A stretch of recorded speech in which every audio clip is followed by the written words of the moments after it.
This is the Front Porch Chronicles. I'm your host, Clinton Foshee, and this is where the real ones pull up, the masks come off, and people tell the raw, real truth. This show used to just be about fighters, but the truth is, we're all fighting something. So now we're inviting anybody on the front porch who's walked through the fire and come out refined. Today, I'm chopping it up with somebody who lives that truth daily. Brad Overand is an elite personal trainer, former UNLV football player, and even bigger than that, a man of faith. Ladies and gentlemen, meet Brad Overand. Thank you, bro, so much for coming on.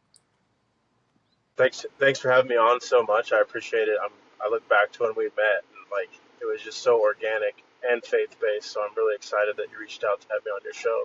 From the first time I met you, I knew you have this aura and energy about you can just feel the positivity. And so I'm super stoked to have you on.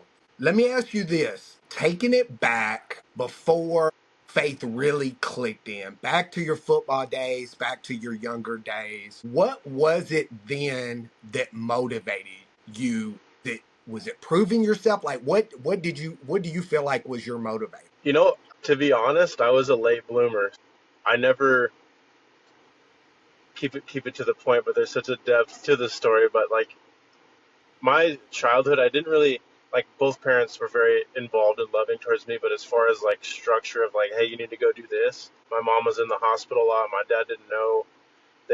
They're split with me growing up since I was 2, so not a lot of stuff was translated of how lacking of structure my upbringing was. So by the time I got to I really started growing in my body. I'm 6'5", 250 right now, but coming into 7th grade, I hit 6 foot. So I was a big body, and my dad had always growing up we played catch, and he kind of primed me to be a tight end, but I never did speed training or anything. So I thought I had hands, and so I thought I wanted to play football then. But looking back, I was so soft. I had no vision of college, and by sophomore year, I would say it was survival. Or I knew I'd always been told this kid's big, so there's kind of this. I didn't have a heavy expectation on me to perform. But my mom would always introduce me as a football player inside. I was just doing it because I felt like that was the thing. And then I got into wrestling too and track. I didn't really develop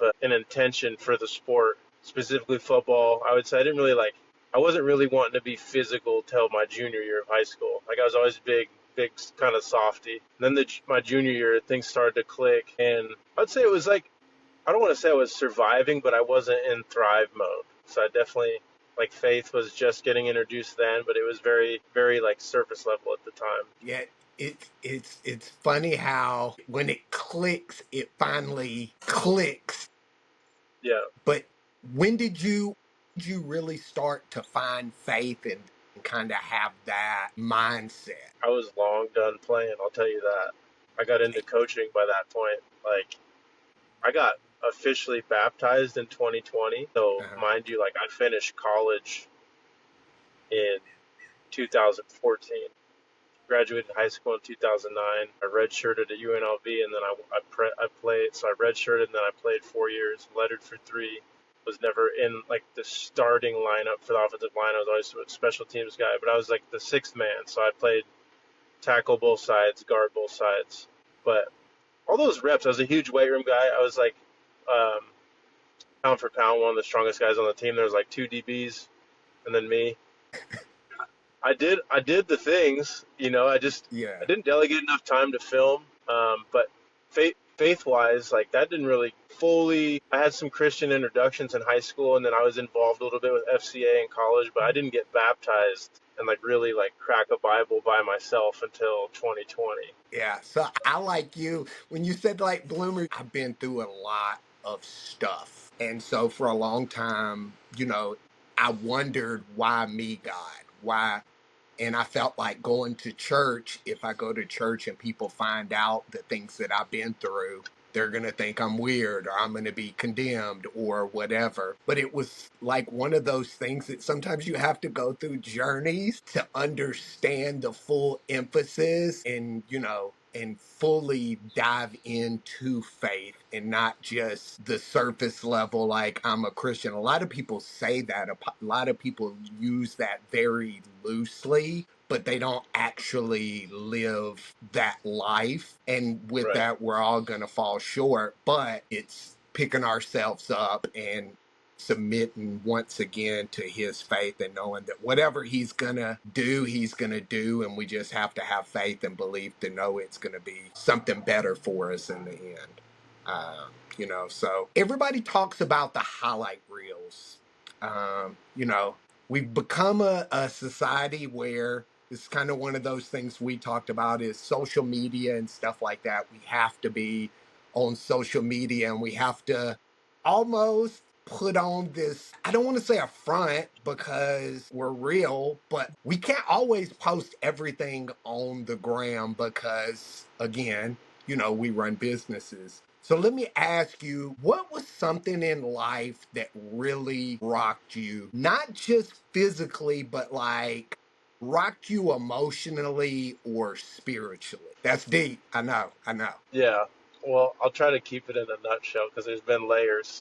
Unfortunately, I learned the hard way a lot. Unload all the layers that you feel comfortable with doing. This podcast is about you. Well, so I graduated college in 2014. Just to give you a little backstory to like, I never really was somebody that ever got upset with God or why are you doing this to me. I had a really big like imposter syndrome. Like looking back, like after spending time, like not just in the Word and seeking counsel at the church, but like going to a lot of therapy and getting that bridge in between. I still see he's a spiritual director now, so he deals with emotional trauma, and so a lot of what we're working on right now is like kind of like writing your story, like writing the story leading up to where you're at. And I'm going to tie this all in because I think like if more people saw their faith this way, you'd see it's not about just doing the right thing, but it's unlearning a lot of trauma. And the most traumatic event that popped up was when I lost my stepfather to suicide in 2015. And leading up to that, my mom had been in and out of the hospital. She's had 12 hip replacements. She just got home from the hospital like a week ago. So it's been a lifelong battle. With that, like the whole lack of structure I mentioned earlier. So like it was never a lack of love, but there was a lot of like habits I developed as a kid, like coping mechanisms of just, I really learned how to lie quickly about like, oh yeah, my grades are good. Da, da, da, da. I found weed when I was 14, started drinking by the time I was 15. Then I was smoking pretty regularly by the time I was 16, 17, and just living in a lot of delusion. But fast forward, you get to college. I got to college. I actually got sober most of my senior year of high school. I was like, okay, I'm going to go into this full swing. Like I got this opportunity to play football, and I wanted to just be one of the dudes so bad. I'll never forget coming back from fall camp. We got one of my buddies on the team. He's like, yo, oh, they call me Big O, and he's like, you Chief? I was like, do I? Like I saw this opportunity. Dude, I went from being sober for 6 months. Like I completely like.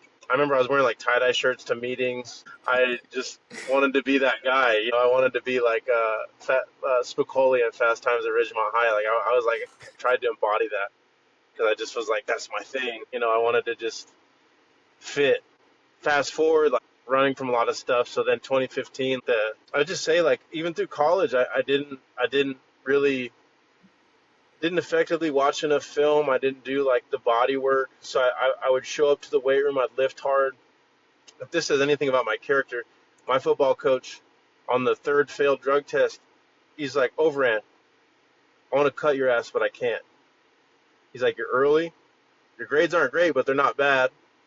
He's like, you're early. Your grades aren't great, but they're not bad. Like they're better. It's good for what we need for football. He's like, and you're mean. Like you're a physical player. He's like, why can't you stop smoking pot? And at the time, I was like, honestly, coach, like, what? To me, I don't even feel high when I smoke. Like, it just makes me feel like one of the guys. And I remember he just was like, he sighed. He's like, God damn it. He's like, get out. Like, you're late for film. And I didn't get drug tested anymore. But all that stuff, like, well, he did say, can I have your word? Just stop smoking. Unfortunately, like the next day I was smoking weed. Look at like that little brief part of the window is like, I can laugh about it now, but I was hurting, man. And like, so my mom was in the hospital a lot. My stepfather, I grew up with him. He was like a father to me, very close. He got diagnosed with like a really intensive throat cancer. and it was moving pretty quickly. And my mom's health wasn't that good, and he started to decline more mentally. And I remember like so many times I'd say I was going to go up to their house because they lived in Anthem, like in Henderson, and I was at UNLV. And at this point, I was done at UNLV, and I was working nightclub security and just started like strength coaching for a gym out in Henderson. And I was just making ends meet. I was working 7 days a week, and I was just like looking back, I was in such pain, like emotional trauma. I was just numbing. Like I had to be high all the time. And I remember as it got closer, he passed away on December 2nd of 2015. I'll never forget, like looking back, the weeks leading up to that, there was all these signals of like, this is all gonna make sense. He started to get really dark, is what he was saying. I didn't even process. And then one day I got the call while I was training a friend of mine, and my mom was like frantic, like Steve shot himself, and I was like, oh my good, like, and so I like with my client, I was like, well, I'll be up there.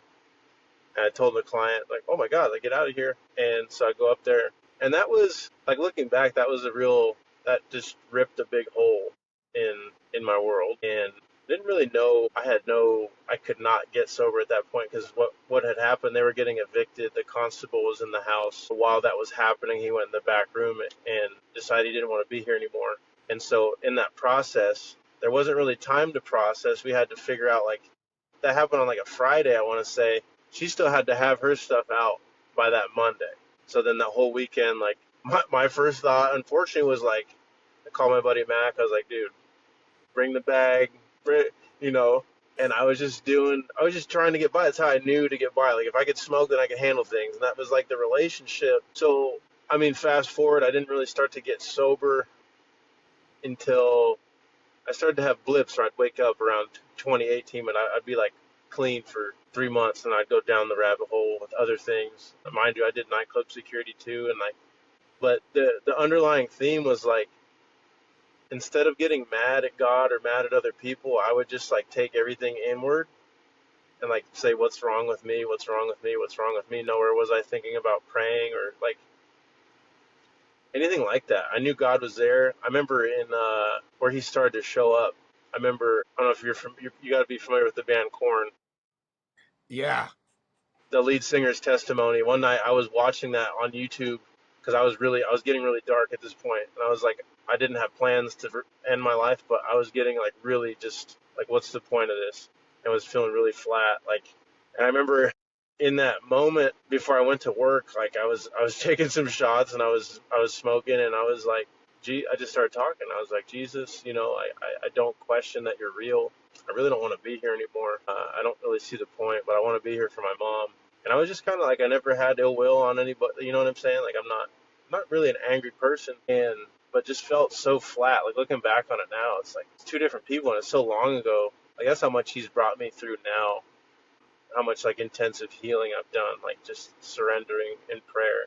But I remember in that moment, it was like 2017, and just for like a little blip, he showed up. Like, I didn't hear an audible voice, but I started to get flooded with just positive emotions, like all the people that have invested in me and just all the love that's ever shown up. And that was like the start. I didn't get sober for a while still. I would just ebb and flow.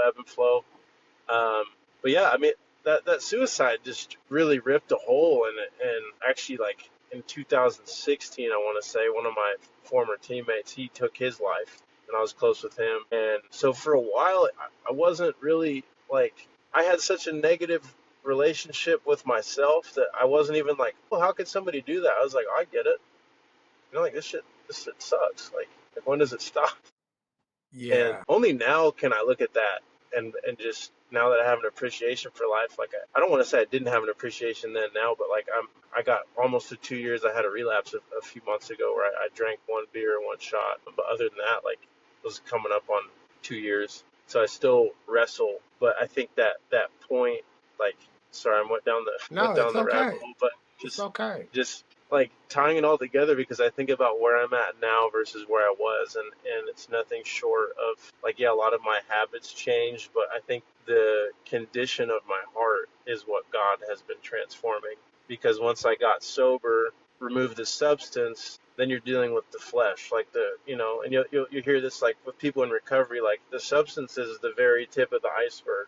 You remove that, and then you start to learn who you are. All these things in this darkness of like, wow, because the enemy's very deceptive. And like I always tell like young athletes, anybody really I get a chance to share the gospel with, I'm like, hey, the way he's shown up in my life, the enemy I'm talking about, he doesn't show up as like this dude with horns, not this fiery pit, but it's like you're these deceptive thoughts where you get like a 90% truth and then the 10% lie, and that 10% is very persuasive. And then, like, as you learn about neuroscience, our brain naturally is attracted to crap, like negativity. And it's really like in Philippians 4:6 to 8, anything that's noble, anything that's pure, anything that's just. Like the Apostle Paul is talking to Philippians, like like we're literally biblically called. So it's more than like when I hear gratitude, it takes work, but it's so like I'll never forget in 2020 where things started to shift. I was doing door-to-door sales, and uh, I was told to do an affirmation card. And when I wrote down affirmations for myself, I was like, well, that's bullshit. That's bullshit. I was like, you know what? I'm going to go in the Bible and just write down scripture.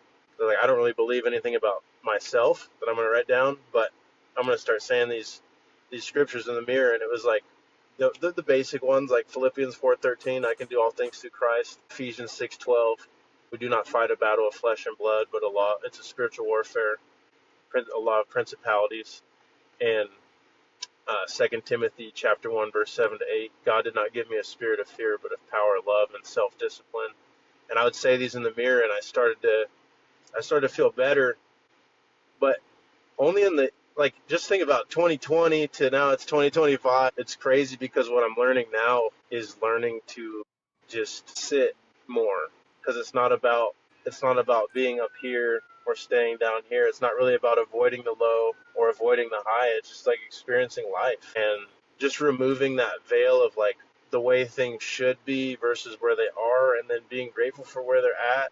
And it's just funny because like the work of recovery never stops, and like every relapse has been a setup for the comeback. And it's like clarity of like, okay, what led me to what's stacked up. And if I look at it, any point where I've like been sober and then I go back down, it's because I'm starting to get this upward trajectory, and either I start to feel like I'm fixed, or I mean, it's not even necessarily that I'm like fixed, but you get complacent, and then you kind of like you go back to what's kind of normal. And I don't want to say easy, but it's just a reminder, like you can be doing everything right and be spiritually just dry, like dead. And I think what you said, you hit the nail on the head with that. I think that whenever the enemy sees you on an upward trajectory and they know and they see that you're walking with faith, they plant those seeds because they want us to be, the enemy wants us to be complacent.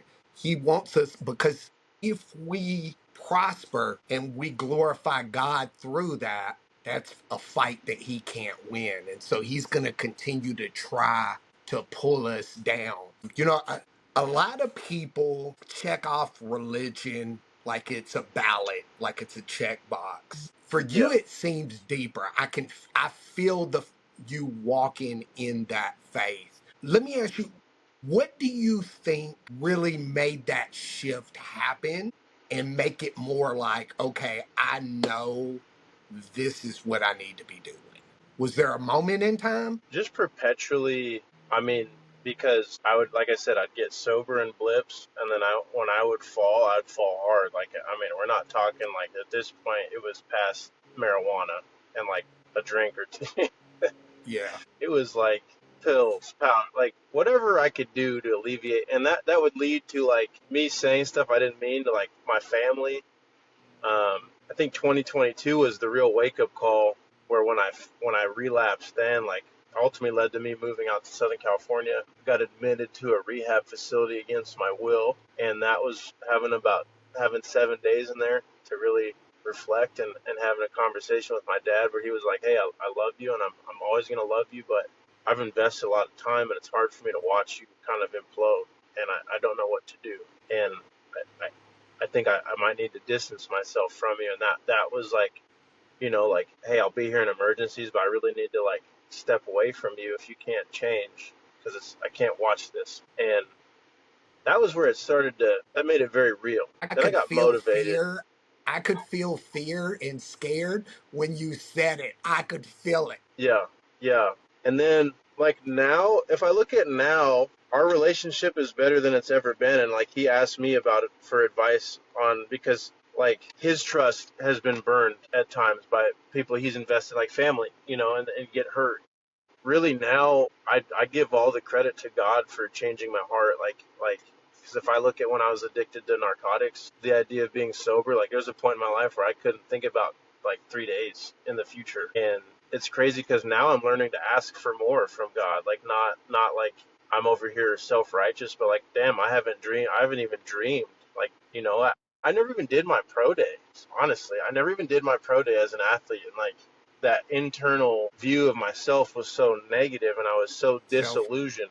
Yeah. And now he being God, and like obviously the support of my family has been, I just feel very, very motivated to push and let my life be a testimony and like affirm people, like to be a platform for men in particular. I feel like, our society in general is like we're all under this disillusionment, and it's we're so many times I have found myself in a hurry to go where, like in a hurry to go nowhere, and realizing like that there's so much that I think it's in Matthew, but God can take that pain and will be stripped of everything we know, and in that's the refining process. And I think just staying in a posture of like humility and just continually, because for me, like, I haven't been to an AA meeting in a while, but I'm so intrinsically driven. To me, I'm so far removed from the substance. Like, even when I had a relapse in May, I stopped myself at a shot and a beer, and I made it was like, damn, like that was 2 years like that. And so instead of beating myself up, technically it was a relapse, but I didn't go down the rabbit hole. But I felt that like that's progress. And I think the most important part is not identifying myself or anybody listening to this that like is in some form of recovery. Like what I've learned is like these points where you start to bubble up and you've made progress, and then you start to look backwards. That's a point where it's just like it's time to get on your knees and pray and like literally just stop and ask God to slow down. Um, because I think that addictive nature in me now being sober, like I love working out. I love doing the steps involved in recovery, but it's so easy, like you said, to check boxes and forget the posture of the heart. That's really, I mean, if when we're believing in Jesus, like he will transform us, but it's a matter of, I don't even want to say God works slow, but it's can we adjust our perspective to see the blessing of what he's doing. Nail on the head. Yeah, it's like Colossians, you can see it on a billboard when you drive to Vegas. It literally says prayer changes things, and like it overlaps with neuroscience. Like you'll hear Huberman talking about it, and like all these people are waking up, and it's the part that our society, especially Western society, like I love our country so much, but we are so go go go go go, and it's just getting to the root, like getting to the heart condition, can only be done by, in my opinion, in my experience, surrendering to Christ and like learning, seeking His Word. So it's like, how have I created a more positive relationship with myself? Well, it's been a prayer I pray all the time, is like, help me to see myself as you see me, and help me to see other people as you see them. Because like I said, once the substance went away, then it's not even like fully sexualizing women, but even in relationships I've been, like I look and reflect back, like even though I had the best intention at times to care for somebody, I was putting a lot of pressure on myself, wasn't really hearing them. And all this time is just like, the more we surrender that control, then we can step back and he shows us. I think you hit That's a the big, nail on the head. That's one of the problems. I think we become this society where people are so, like, no offense, David Goggins, whatever, but people that are like, you got to push through it. You got to push through the pain. And I understand that to a certain extent. Like, yeah, you want to push through. But I think we get these delusional things where we start believing and trusting in people and what people are saying to motivate us. And that's not where it needs to go. It needs to go to God. We need to be getting on our knees whenever we're stressed. We don't need somebody telling us just buck up, just because as men, we're not taught a lot of those things, like being able to voice our opinion, like our emotions, being able to have open and direct conversations. And so, what happens when we're not taught those things, or the coping mechanism that's the ultimate coping mechanism, which is praying, we start looking for vices, we start looking for coping mechanisms. I did the same thing you did, but I can tell you 99.9% of people do the same thing, whether they're overlifting, whether they're overdoing physique, whether they're doing drugs, alcohol, sex, whatever the case may be, they're looking for coping mechanisms. So that's kind of why I wanted to do this podcast, is have people on that talk about things that really matter, trials and tribulations, but bigger than that, men who come in and say, hey, you know what? I've been through trials and tribulations, but at the end of the day, I am doing and being better. And that isn't because somebody told me something. That's because I get on my knees and pray and God shows me. And so I Mhm. felt that in deep on that one, definitely. So, you're not just training bodies with your personal training business, you're building people. When do you see your purpose showing up in your work? I think a big thing of how I take it into business, because a lot of people have a negative response towards religion. So I just look at it like, I mean, number one, if you read the scripture, like the religious people of the world are the ones that crucified Jesus. So I read it as a book of truth. So it's very black and white. And I think a lot of our emotional complexity issues, like a lot of trauma, so to tie it into training, what I'm getting at is I help people uncover, are they living in truth with what they say their goal is, or are you deceiving yourself? And it's deeper than, like, a big thing to get into the scientific side of it. If you're a box checker, Clinton, right? Like if I'm working with you and I've been working with you for 6 months, you're getting a little bit stronger, but every 6 weeks we do an in-body scan. We look at or shift to people to the DEXA scan. It's more accurate. But if your muscle mass is not really changing, your body, like, you're getting stronger, but we're not gaining what we could. The body fat's not really staying. That tells me two things, potentially three things. Diet's not good, sleep's not good, stress is too high. And to bring it back to, like, it's a metaphysical reaction that, like, the goal of weightlifting or resistance training is to elicit a stress response, a positive stress response. So you get, when we lift weights, you're accumulating metabolites. So then how your body gets stronger, you achieve that super compensation where we fatigue you in the weight room. The goal is to lift just enough to trigger that growth response. So then the next time you lift, you come back stronger. Then the easy way to track performance is I'm just talking to people and what's helped, and I believe that God works through us regardless. I think it's a lot more simple, in my opinion, in my experience, when I just center my life around Jesus. But if somebody's not a Christian, it doesn't, like, hey, like, come on, you said you got a goal, like, whatever, it's that relational ability, and I feel like he does the work. But and then when I have people that I've developed relationships with all my clients, but when I have the clients that are, like, I know are Christian, I push them on that level too, like in between sets, like ask them, hey, you're always in a hurry. You're always, like, coming in like 5 minutes after the start time. Like, why do you think you're not sleeping at night? What's your bedtime routine? Oh, well, I don't really have one. I'm kind of like answering emails. I'm like, well, hey, we're called for stillness. Like, that's where like, not only the spiritual transformation occurs, but, like, we need rest. Even God, like in Genesis, he created the world in 6 days, and on the seventh day he rested. Now, I know Jesus came to abolish that.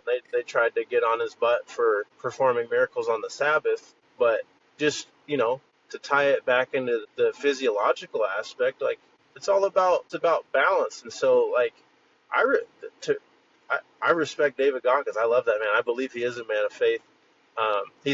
He's helped me motivate myself at certain times where there was a point in my time where I couldn't get that deep, and just having that, like, I would listen to him all day long and just run and run and run. And even though I was, like, running from issues, it kept me moving. It kept me, so, like, at the end of the day, it's just funny, like, when especially in my online training, like, we're talking about a 90-day or a 6-month goal, and I'll post my transformation. I show, like, how I made my transformation in 2 months, and literally all that changed was the lifestyle.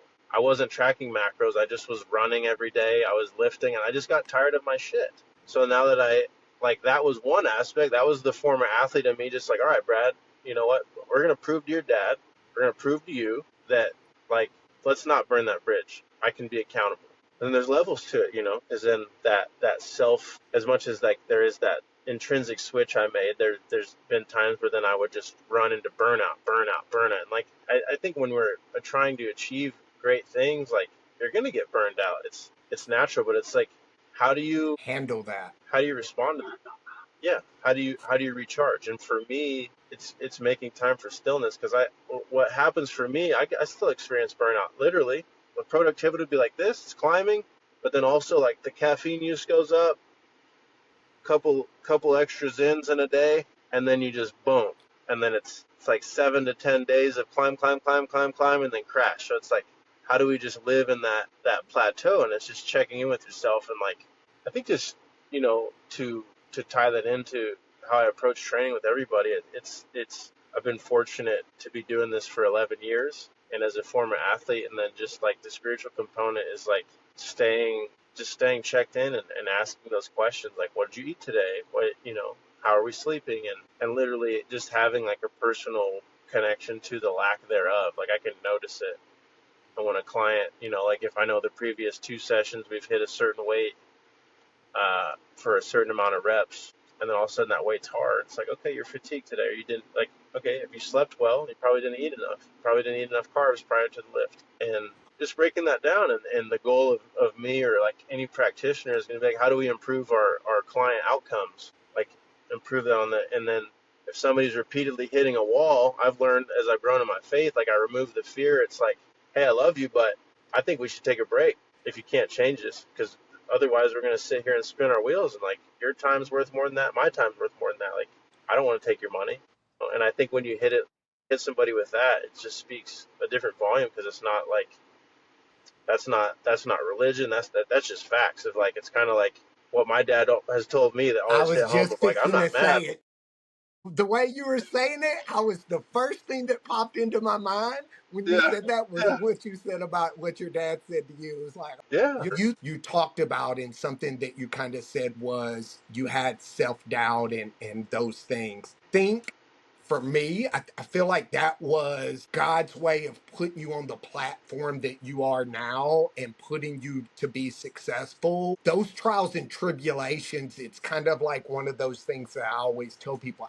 I feel like you and me get along because we're the same in a lot of ways. We went through trials and tribulations, and at the time it felt like pain. It felt like the end of the world. But I feel like God put us through certain things to put us to where we are now so that we can help people change lives. It's There's interesting you say that, someone because that's listening right now who's tired, who's in the middle, who's convinced this might be it. What would you tell them? number one, just a cliche, hang in there, but know that God loves you so deeply, and his story, his version of your life is so much better than what you can think of. And just ask that into your heart.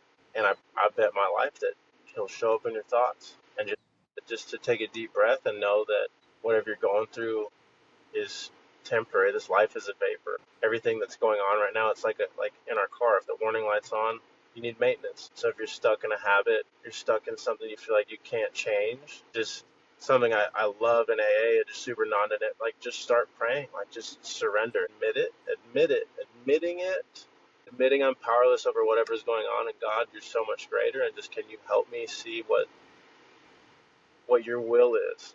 I do this all the time, every day, just surrender my will.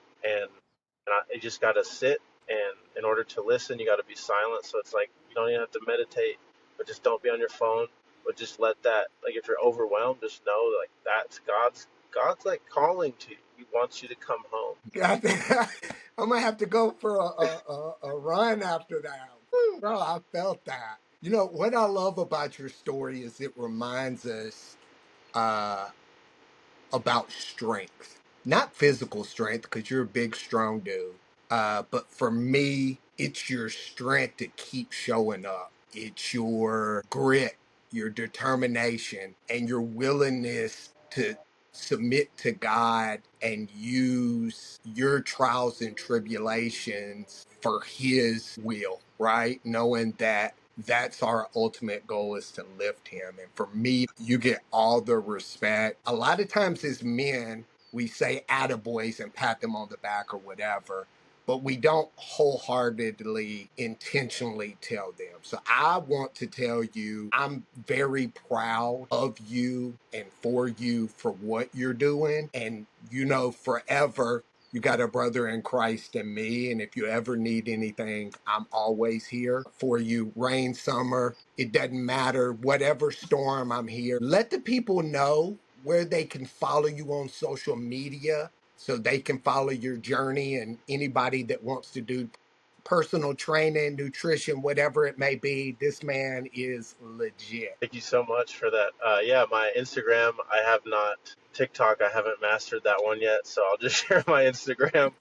I haven't mastered Instagram yet. Just know I know the strength and performance side of things, so transitioning fully. But my Instagram is Brad Overand Fit, and BRADOVERAND Fit. And I will be That's how you can dropping it find me. in the link and tagging everybody. Guys, I highly suggest you give this man a ring, a DM, whatever, set it up. And for everybody out there, I want you to know that tough times are temporary. It's not about getting knocked down, it's about getting up. And Brad's story and shows that you can do that. That's it for this episode, guys. As always, keep it real, keep it rooted, and we'll see you next week on the front porch.